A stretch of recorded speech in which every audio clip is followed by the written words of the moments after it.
Important note,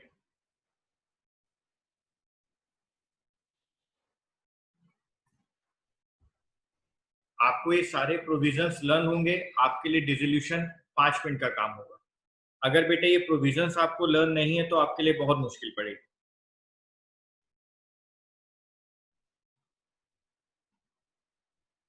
point number 1, it is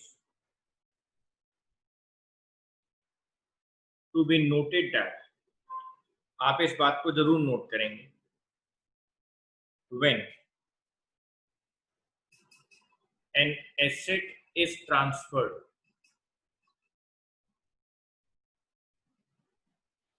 to the realization account,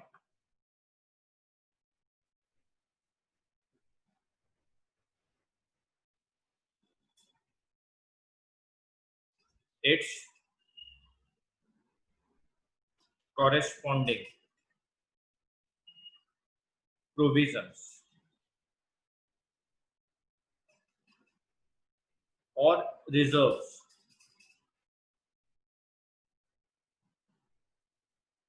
appearing on the liability side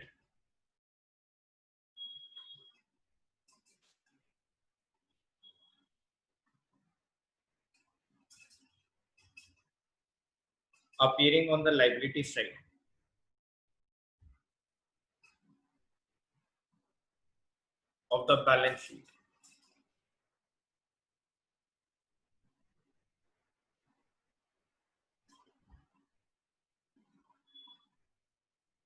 is also transferred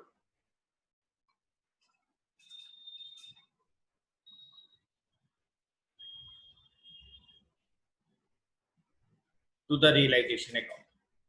आपको ये बात note करनी बहुत जरूरी है बेटे कि अगर आपके किसी भी एसेट की कॉरेस्पॉन्डिंग रिजर्व्स बने, जैसे इन्वेस्टमेंट के अगेंस्ट इन्वेस्टमेंट फ्लक्चुएशन रिजर्व बना है, तो आपको इस बात को जरूर ध्यान रखना है कि आपने जब डेबिट साइड एसेट्स को लिखना है तो आपने बेटे क्रेडिट साइड उनके रिजर्व्स के बारे में जरूर लिखना है, आपने उनके रिजर्व्स को भी वहां पे शो करना है। Next point,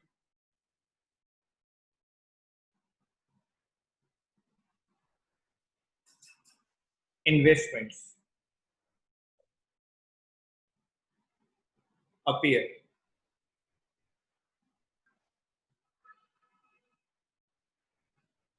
on the asset side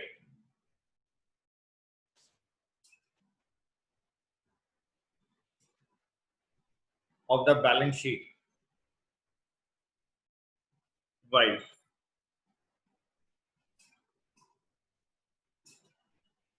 investment fluctuation fund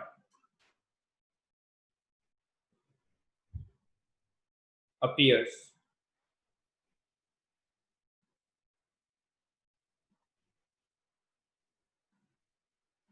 on the liability side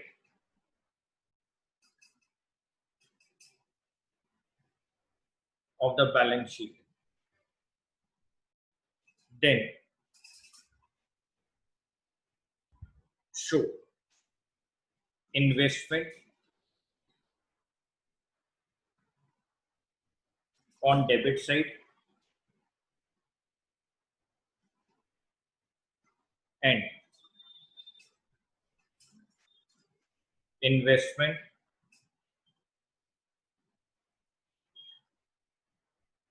fluctuation fund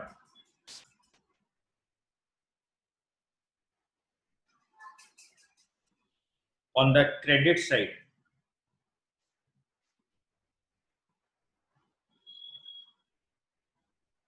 of realization account, on the credit side of realization account।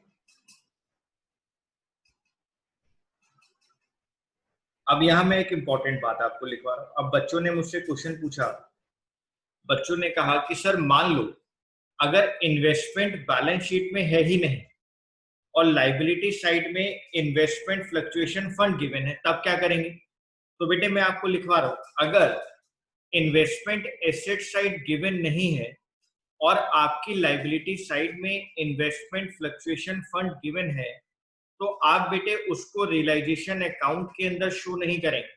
फिर आप क्या करेंगे, आप उस इन्वेस्टमेंट फ्लक्चुएशन फंड को डिस्ट्रीब्यूट कर देंगे कैपिटल अकाउंट में पार्टनर्स को। आप उसको डिस्ट्रीब्यूट कर देंगे कैपिटल अकाउंट में पार्टनर्स। ओके, मैं यहां लिखवा देता हूं बेटे, इफ ओनली। बेटे बच्चे नोट्स जरूर साथ साथ बनाएंगे, ये बहुत इंपॉर्टेंट है आप लोगों के लिए, तो आप प्लीज, मेरी रिक्वेस्ट है आपसे कि आप नोट्स जरूर लिखें साथ साथ। If only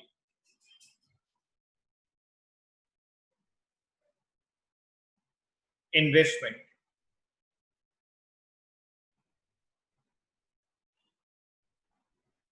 fluctuation fund is given in the question, in the question, in such a case,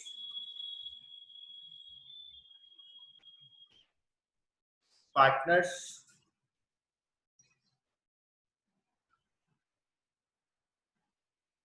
will distribute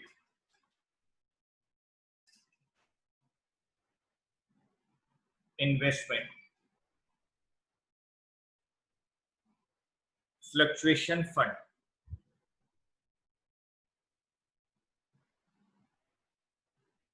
on the credit side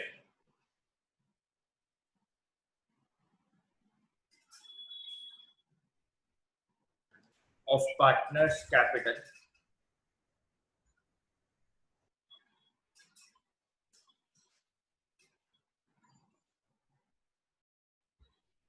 or current account. If only investment fluctuation fund is given in the question, in such a case, partners will distribute investment fluctuation fund on the credit side of partners capital or current account. ठीक है बेटे, next point,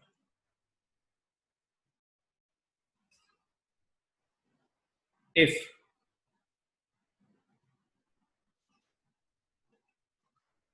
workman's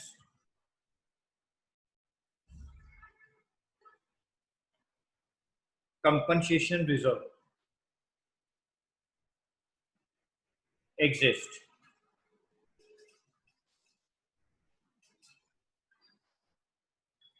in the books of accounts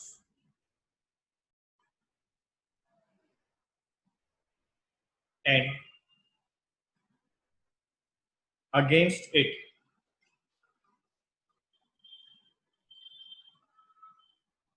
liability is also expected to arise. अभी मैं समझाता हूं इस line को, आप लिखते जाओ, is also expected to arise, then show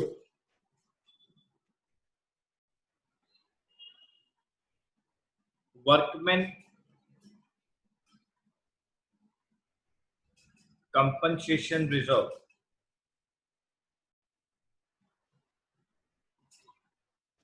on the credit side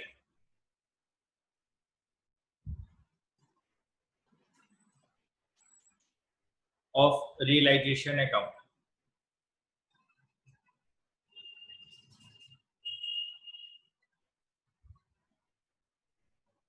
Distribute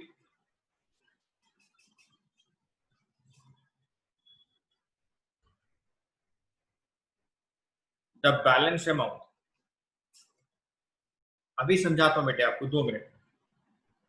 The balance amount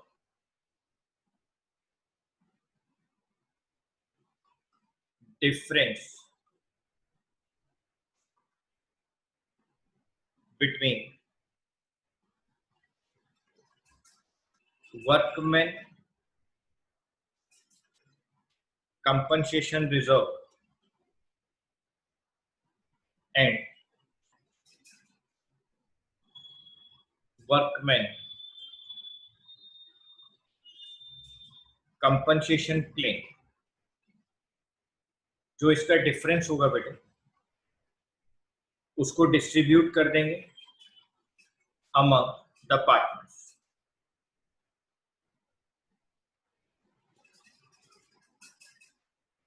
जैसे मैं अब यहां आपको समझा देता हूं। फॉर एग्जाम्पल, आपको वर्कमैन कंपनसेशन रिजर्व गिवन है 50,000 और क्वेश्चन में लिखा हुआ है वर्कमैन कंपनसेशन क्लेम हो गया 30,000। तो जो आपके पास यहाँ पर बैलेंस रह गया वो रह गया 20,000। अब आप इस बैलेंस को डिस्ट्रीब्यूट कर देंगे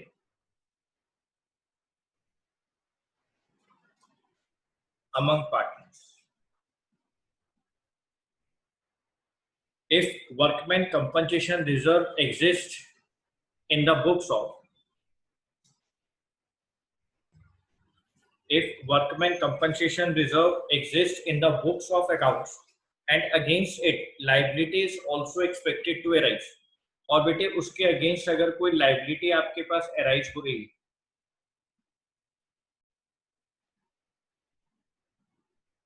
then show workman compensation reserve on the credit side of realization account। तब आप बेटे वर्कमैन कंपनसेशन रिजर्व को शो करेंगे बेटे credit side of realisation account and distribute the balance amount. जो डिफरेंस आएगा आप उसको among the partners capital account में डिस्ट्रीब्यूट करें। जैसे मैंने आपको एग्जांपल दिया 50,000 का रिजर्व है, 30,000 का क्लेम हो गया तो आप 30,000 ट्रांसफर कर लेंगे और बाकी का बचा 20,000 रुपया आप डिस्ट्रीब्यूट कर देंगे बेटे पार्टनर्स के बीच में उनके कैपिटल। सर मान लेते हैं अगर सिर्फ रिजर्व गिवन हो, क्लेम हो ही ना, तो बेटे वही आप इन्वेस्टमेंट फ्लक्चुएशन फंड की तरह क्या करेंगे उसको डिस्ट्रीब्यूट कर देंगे। सर मान लेते हैं कि सिर्फ रिजर्व गिवन है और हमें कोई क्लेम गिवन है ही नहीं, मैं यहां लिख देता हूं if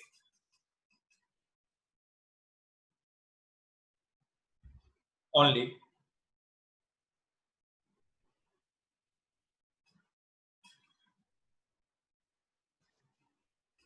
workman compensation reserve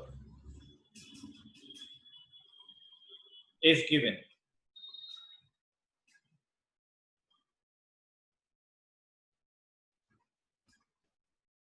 in the balance sheet,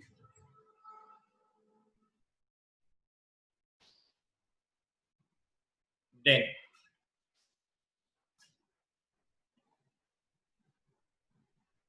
distribute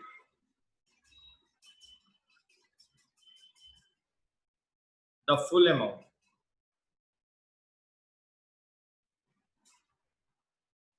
of workman compensation reserve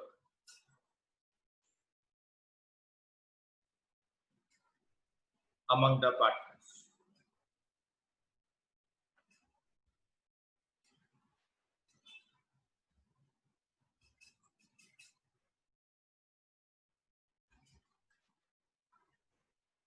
अगर आपको क्लेम दे ही नहीं रखा बेटे, सिर्फ रिजर्व गिवन है, तो आप उसको क्या करें, आप उसको डायरेक्टली कैपिटल अकाउंट में अमंग द पार्टनर्स डिस्ट्रीब्यूट करें। ठीक है सर। बेटे सारे प्रोविजंस आपको लर्न होंगे तो आपको क्वेश्चन बहुत जल्दी से हो जाएंगे। आप कोशिश करें आप इन सारे प्रोविजंस को लर्न करते जाएं साथ साथ।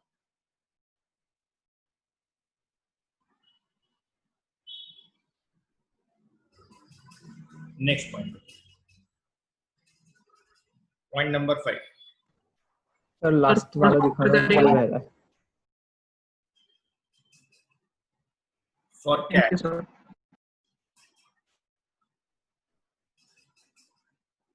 for cash realized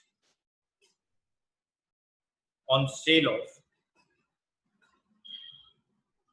all assets, चाहे वो एसेट्स रिकॉर्डेड हो चाहे वो assets unrecorded.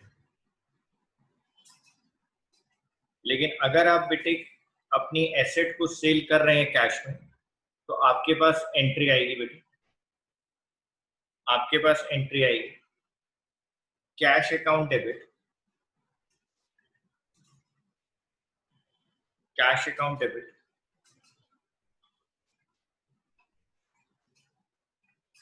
To realisation. Sir अगर क्वेश्चन साइलेंट हो, अगर एसेट के बेचने पर क्वेश्चन साइलेंट हो कि वो बिक ही नहीं रहा हो सर, ऐसा कुछ कह ही नहीं रखा हो, तो बेटे अगर क्वेश्चन साइलेंट होता है रिगार्डिंग रियलाइजेशन ऑफ एसेट्स, चाहे वो टेंजिबल हो या इंटेंजिबल हो, तो आप एज्यूम कर लेंगे कि हमारे को कोई अमाउंट रियलाइज नहीं हुआ। इंपॉर्टेंट नोट, अगर किसी भी एसेट की रियलाइजेशन के बारे में कुछ नहीं कह रखा है, तो सारे बच्चे उसको एज्यूम करेंगे कि उसके अगेंस्ट कोई कैश रियलाइज नहीं हुआ।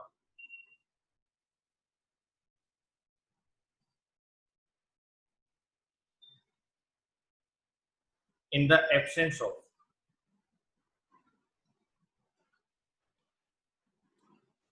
any information regarding realization of assets,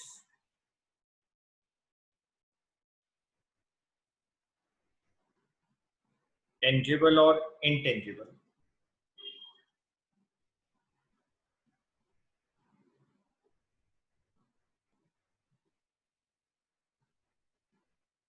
it should be assumed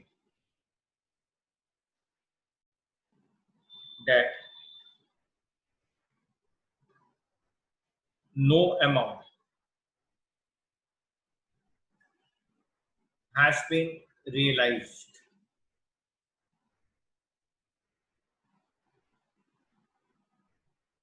from such assets। आपको बेटे कोई अमाउंट रियलाइज नहीं हुआ है उस assets.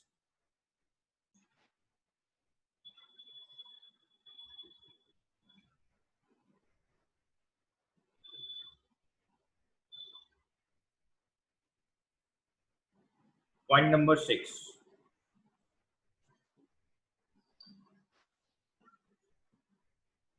for cash paid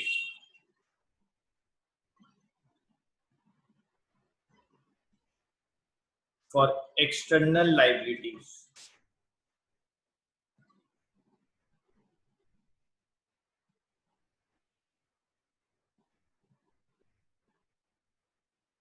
for cash paid for external liabilities, whether recorded or unrecorded। जब आप लाइबिलिटीज को पे करेंगे तो क्या एंट्री करेंगे बेटे?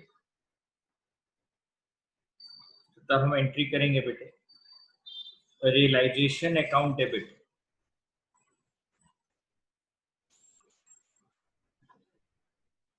Realisation account debit to cash या बैंक अकाउंट। चाहे वो लाइबिलिटीज आपकी बुक्स में रिकॉर्ड हो या अनरिकॉर्डेड हो, आपको वो पे करना है। सर अगर लाइबिलिटीज की पे ऑफ के बारे में कुछ ना कह रखा हो, तो आप एज्यूम करेंगे बेटे कि आप उसको फुल पे कर रहे हैं, जितनी लाइबिलिटी है आप उसको सारा पे कर रहे हैं।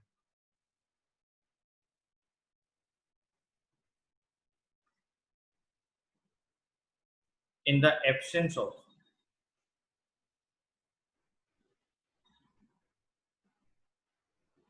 any information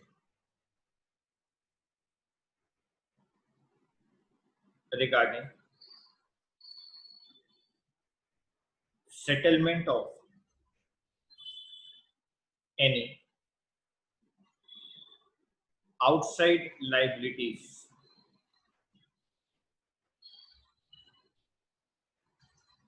it is assumed an amount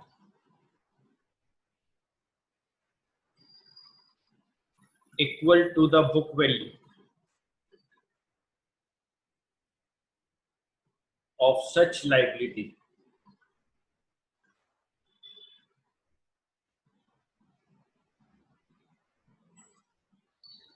is paid। बेटे अगर किसी भी लाइबिलिटी के बारे में, उसकी पे ऑफ के बारे में क्वेश्चन साइलेंट है, तो आप ये एज्यूम करेंगे कि आपने फुल अमाउंट पे किया।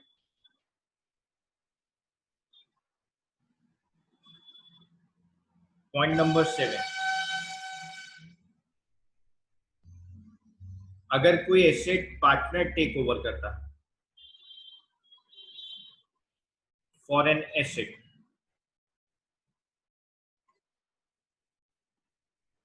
Taken over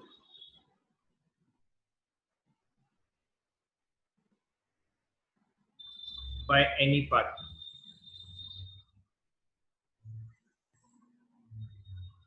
for an asset taken over by any partner, entry बनेगी बेटे partners capital account debit,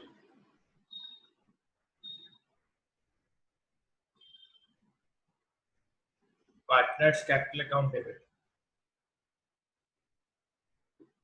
realisation, partners capital account debit to realisation account. मान लो बेटे ये बैलेंस शीट है, यहां पर बिल्डिंग है 1,00,000 रुपए,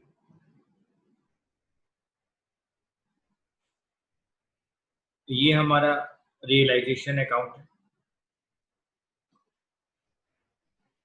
ये बिल्डिंग यहां ट्रांसफर होगी बेटे टू सन्ड्री एसेट्स, बिल्डिंग 1,00,000। अभी जो 1,00,000 रुपए की बिल्डिंग है ट्रांसफर हो रही है बेटे, अब वो कह रहे हैं कि ये बिल्डिंग जो है पार्टनर लेके जा रहा है, तो जब ये पार्टनर टेक ओवर करेगा तो मैं क्रेडिट साइड लिख दूंगा bye partners capital account assets taken.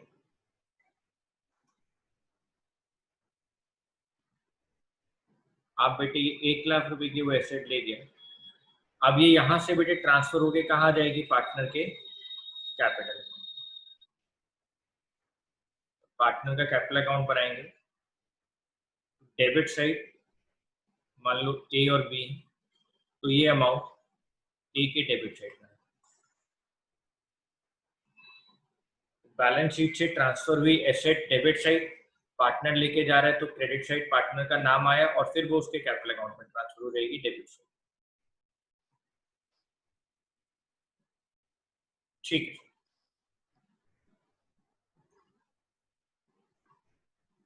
Point number 8,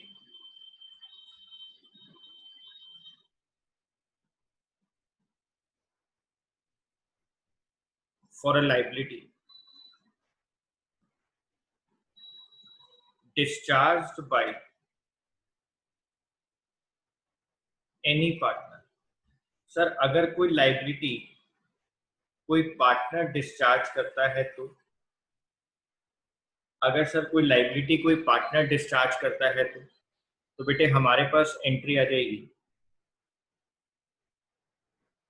realisation account debit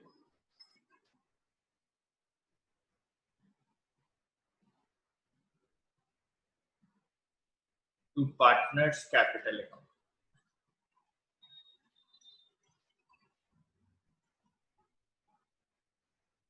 realisation account debit to partners capital account. Sir इसको भी आप एक बार एग्जांपल से बता देंगे? बेटा मैं जरूर बता दूंगा। यहाँ पे बैलेंस शीट है, ये आपकी लाइबिलिटी साइड है, ये एसेट साइड है। मान लो यहाँ पे लिखा है creditors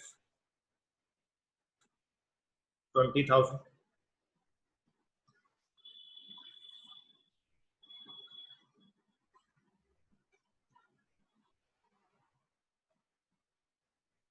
realisation account by creditors 20,000। अब ये पार्टनर पे ऑफ करेगा टू पार्टनर्स कैपिटल अकाउंट 20,000। अब बेटे जब इसके नीचे कैपिटल अकाउंट बनेगा, जब बच्चे इसके नीचे कैपिटल अकाउंट बनाएंगे तो बेटे ये अमाउंट यहाँ पे एक एक क्रेडिट साइड में आ जाएगा, यहाँ से क्रेडिट साइड ट्रांसफर होगा, अपोजिट साइड ट्रांसफर होता है, ये डेबिट साइड, ये क्रेडिट साइड। तो क्रेडिटर्स पहले ट्रांसफर हुए क्रेडिट साइड रियलाइजेशन अकाउंट में, पार्टनर्स पे कर रहा है तो डेबिट साइड एंट्री हो गई और वहां से पार्टनर्स के कैपिटल अकाउंट में क्रेडिट साइड एंट्री। ठीक है।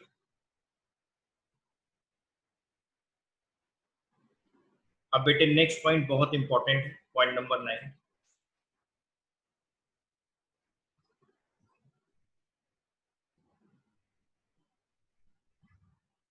फॉर एग्जाम्पल, आप ध्यान से सुनना मेरी बात बेटे, ये बैलेंस शीट, यहाँ एसेट्स है, यहाँ लाइबिलिटीज। यहाँ पे क्रेडिटर्स हैं 20,000,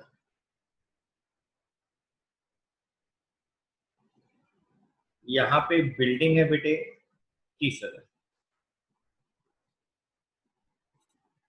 बहुत ध्यान से सुनना मेरी बात। आपको क्वेश्चन में ये लिखा हुआ है कि क्रेडिटर्स आपको ये कह रहे हैं, क्रेडिटर्स आपको ये कह रहे हैं कि हम फुल एंड फाइनल पेमेंट में ये बिल्डिंग ले जाते हैं। मान लो बेटे बिल्डिंग की वैल्यू अभी बुक्स में 30,000 है, वैसे डेप्रिशिएट हो गई होगी बिल्डिंग तो कम हो रही होगी वैल्यू। मान लो वो कहते हैं बेटे हम अपने 20,000 के 20,000 क्रेडिटर्स के बदले में आपकी बिल्डिंग ले जाते हैं 20,000, यानी फुल अमाउंट ले जाते हैं। यानी हम अपनी लाइबिलिटी को अपने एसेट्स के साथ सेट ऑफ कर रहे हैं, हम अपनी लाइबिलिटी को अपने एसेट्स के साथ सेट ऑफ कर रहे हैं। When a creditor accept an asset as full and final settlement, वही कह रहे हैं बस फुल एंड फाइनल सेटलमेंट हो गई, हम आपकी बिल्डिंग ले जाते हैं।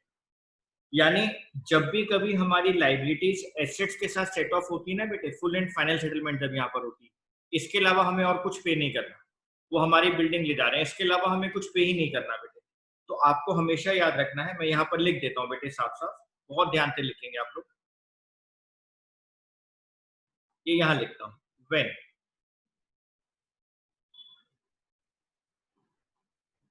The assets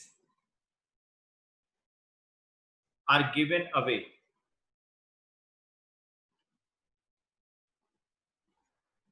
to any of the creditors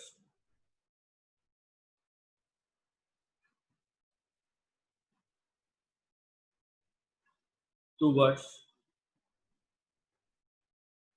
the full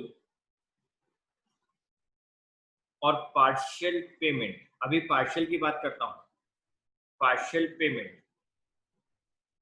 of his dues, there may be 3 situations.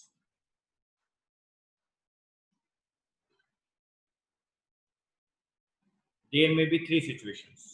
हमारे पास 3 सिचुएशन आ सकते हैं। पहली मैंने आपके साथ डिस्कस कर ली, मैं उसको अलग से लिखवा देता हूं। When a creditor accepts an assets as full and final settlement,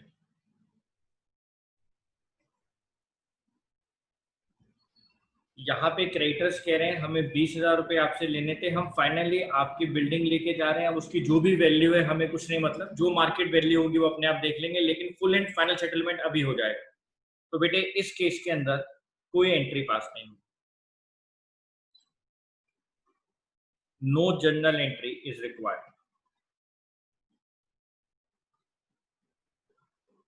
आप यहाँ पे कोई एंट्री पास नहीं करेंगे, एसेट और लाइबिलिटीज आपस में सेट ऑफ हो गई, फाइनली खत्म।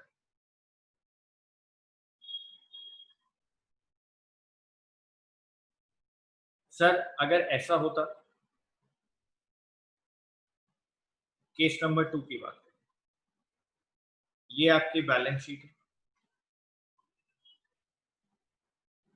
लाइबिलिटीज एसेट्स, यहाँ पे क्रेडिटर्स हैं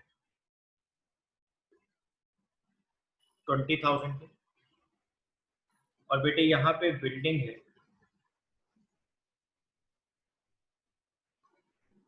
15,000।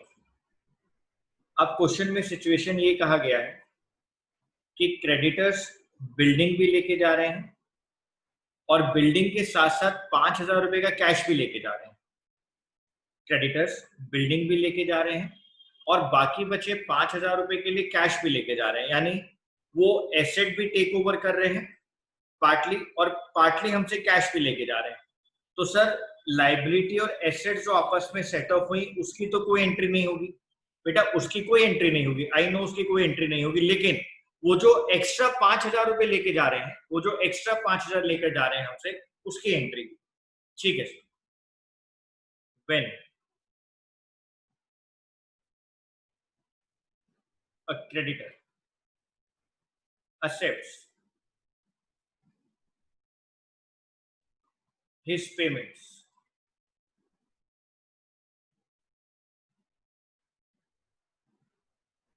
partly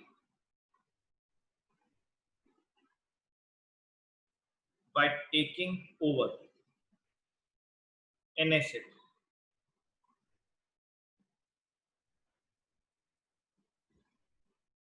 and partly his payment in cash,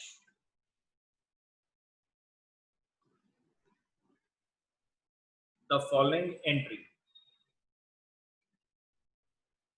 will be made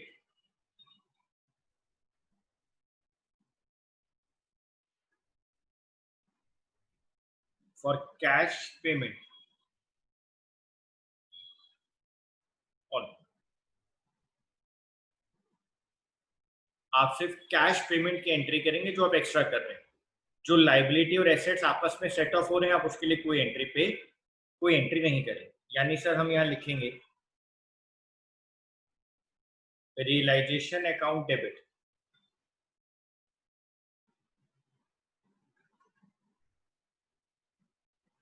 to cash, और जो एक्स्ट्रा अमाउंट आप पे कर रहे हैं आप सिर्फ उसके लिए।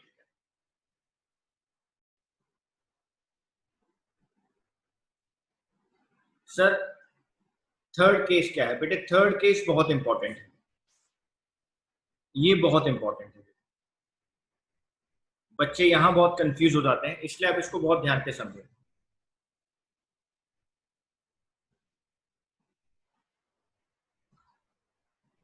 बेटे ये बैलेंस शीट, यहां पे क्रेडिटर है 20,000 और बेटे हमारे पास यहाँ पे लैंड है 50,000। अच्छा, लैंड कभी डेप्रिशिएट नहीं होती, आपको पता है ये बात। लैंड 50,000 की। मान लो बेटे यहाँ पे आपके क्रेडिटर्स ये कह रहे हैं कि हम ना आपकी ये लैंड ले रहे हैं, हम आपकी लैंड ले रहे हैं। तो हमने कहा भाई लैंड की वैल्यू तो ज्यादा है, हमें तो आपको 20,000 रुपए देने, हमारी लैंड की वैल्यू 50,000 बुक्स में आ रही है, हो सकता है मार्केट में 60,000 की हो, 70,000 की। तो हमारे क्रेडिटर्स कहते हैं कोई नहीं, आप एक काम करो, लैंड की जितनी वैल्यू ज्यादा है हमारी वैल्यू से, लैंड है 50,000, क्रेडिटर्स है 20,000, तो लैंड की जितनी वैल्यू ज्यादा है, ये जो 30,000 एक्सेस है, हम ये फर्म को पे कर देंगे। यानी हमारे क्रेडिटर्स हमको एक्स्ट्रा पे कर देंगे, लेकिन वो लैंड ले जाएंगे। यानी सर एक तरीके से ये हो गया कि हमने अपनी लैंड क्रेडिटर्स को बेची और क्रेडिटर्स ने कहा 20,000 रुपए तो सेट ऑफ हो गए, बाकी का 30,000 रुपए हम आपको पे कर देते हैं। हाँ बेटे, आप बिल्कुल लॉजिक समझ गए। क्रेडिटर्स आपकी लैंड परचेज करना चाहते हैं जिसकी वैल्यू मान लो 50,000 है, यही मार्केट वैल्यू मान लो, और 20,000 रुपए हमें क्रेडिटर्स को देने हैं। तो क्रेडिटर्स कहते हैं 20,000 तो सेट ऑफ हो गए और बाकी का 30,000 रुपया जो एक्सेस है वो हम फर्म को पे कर देंगे। ओके सर, इसको कैसे लिखेंगे? When a creditor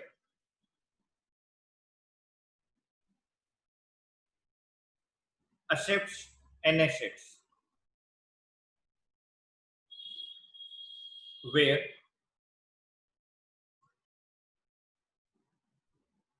value of asset is more than the amount due to him. He will pay cash to the firm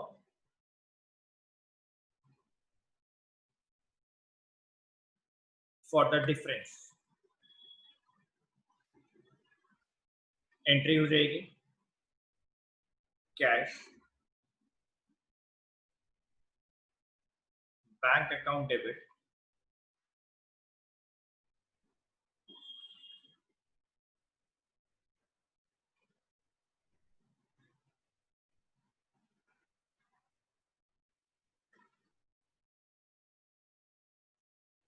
to realisation account. ठीक है सर।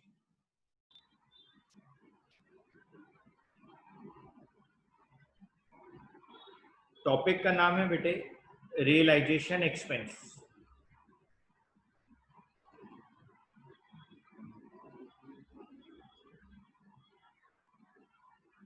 Realisation expenses.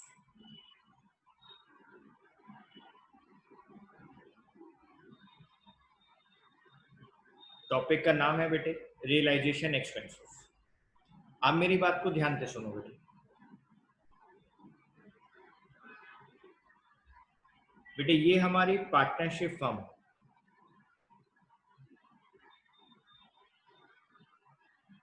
ये अब डिसॉल्व हो रही है।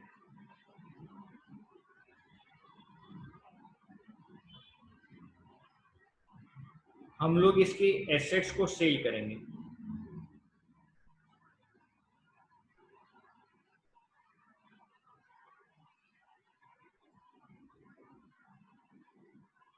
और इसकी लायबिलिटीज को पे ऑफ करेंगे।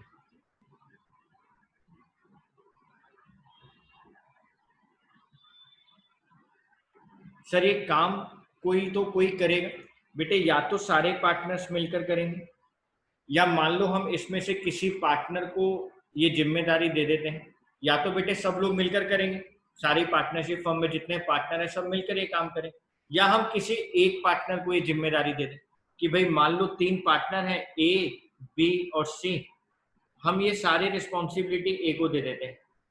ए कहता है चलो ठीक है, मैं पार्टनरशिप फर्म के लिए ये रिस्पॉन्सिबिलिटी ले रहा हूं कि मैं सारी एसेट्स को सेल भी करूंगा, लाइबिलिटीज को पे ऑफ भी करूंगा, तो आप मुझे बताएं इसके लिए आप मेरे को क्या देंगे। वो अलग अलग सिचुएशन है। मान लो पार्टनरशिप फर्म ने कहा हम आपको 5,000 रुपए दे देंगे, हम आपको 10,000 रुपए दे देंगे, ठीक है बेटे।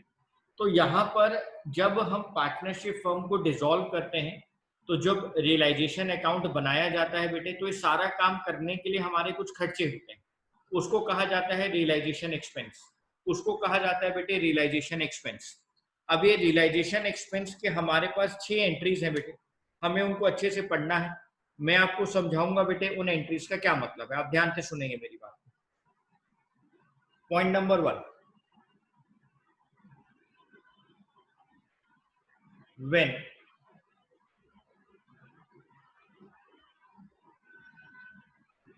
realization expenses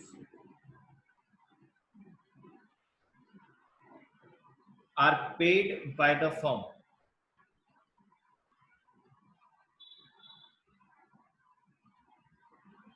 on its own behalf,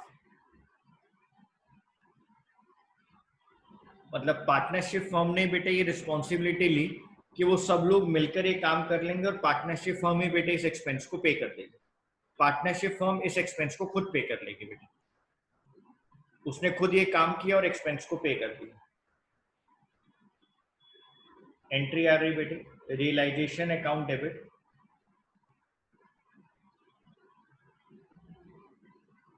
to cash account. Realisation account debit to cash account. जो एक्चुअल अमाउंट पे किया गया वो यहां लिख दें, actual amount of expenses.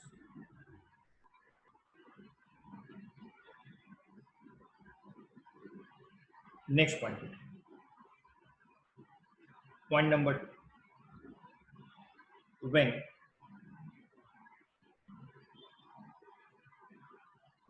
expenses are paid by a partner on behalf of firm। बेटे ध्यान से सुनना, फर्म को एक्सपेंस पे करना था लेकिन फर्म अनेबल है उस पैसे को पे करने के लिए, फर्म अनेबल है एक्सपेंसेस को पे करने के लिए, और फर्म के बिहाफ पर किसी पार्टनर ने पे कर दिया। मान लो ए ने पे कर दिया फर्म के बिहाफ पर, तो ए क्या बोलेगा कि अब पार्टनरशिप फर्म मेरे को पैसा देगी। बेटे जब ए पे कर रहा है पार्टनरशिप फर्म के बिहाफ पर, तो अब ए को पैसा मिलना चाहिए। अब पार्टनरशिप फर्म ए को पैसा देगी, तो सर हम जब ए को पैसा देंगे तो हम ऐसा मान लेते हैं कि अगर वो हमारे बिहाफ पर पे कर रहा है तो उसकी कैपिटल इंक्रीज हो रही है। हाँ बेटे, अगर पार्टनर फर्म के बिहाफ पर पे कर देता है इसका मतलब उसकी कैपिटल इंक्रीज हो रही है, और कैपिटल इंक्रीज होती है बेटे क्रेडिट साइड। कैपिटल इंक्रीज होती है क्रेडिट साइड। तो अगर एक्सपेंसेस कोई भी पार्टनर पे करता है फर्म के बिहाफ पर, तो बेटे अब ये फर्म की रिस्पॉन्सिबिलिटी बन गई कि वो उस पार्टनर को पैसा पे करे, और उस पार्टनर की कैपिटल हमारी पार्टनरशिप फर्म में इंक्रीज हो गई। तो सर हम एंट्री क्या कर देंगे बेटे, हम एंट्री कर देंगे रियलाइजेशन अकाउंट डेबिट।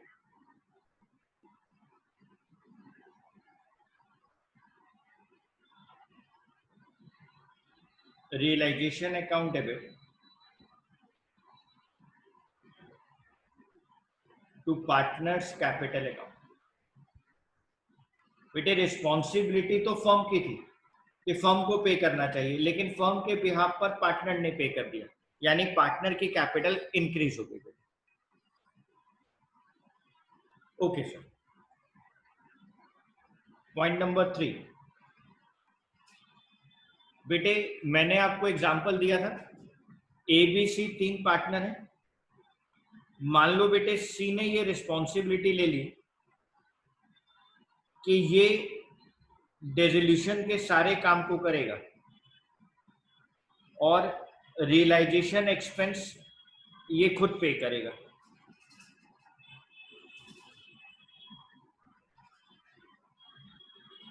ए ने कहा रियलाइजेशन एक्सपेंस मैं पे कर दूंगा, आप परेशान ना हो, डिसोल्यूशन सारा मैं करूंगा और रियलाइजेशन एक्सपेंस मैं पे कर दूंगा।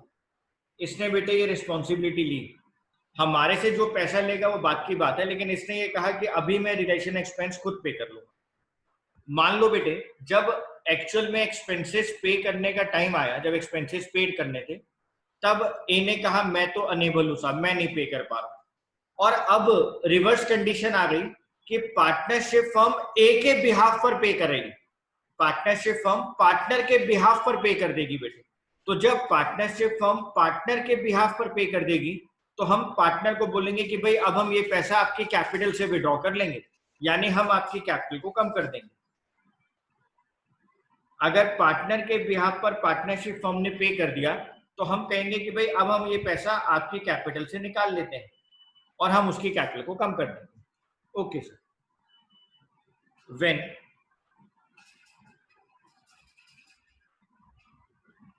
expenses are paid by firm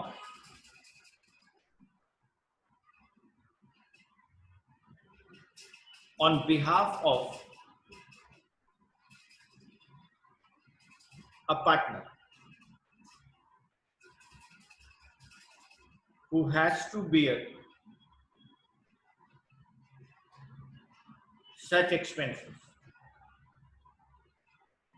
बेटे जिसको ये जिम्मेदारी दी गई थी कि वो इन एक्सपेंसेस को पे करें, अब बेटे उसके बिहाफ पर, उस पार्टनर के बिहाफ पर फर्म ने पे कर दिया बेटे, तो फर्म कहती है ठीक है हम आपकी कैपिटल से पैसा विड्रॉ कर लेते हैं, यानी हम उसकी कैपिटल को कम कर देंगे। एंट्री हो जाएगी बेटे partners capital account debit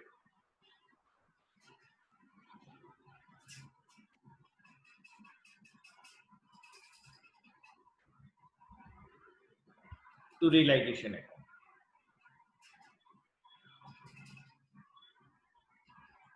Partners capital account debit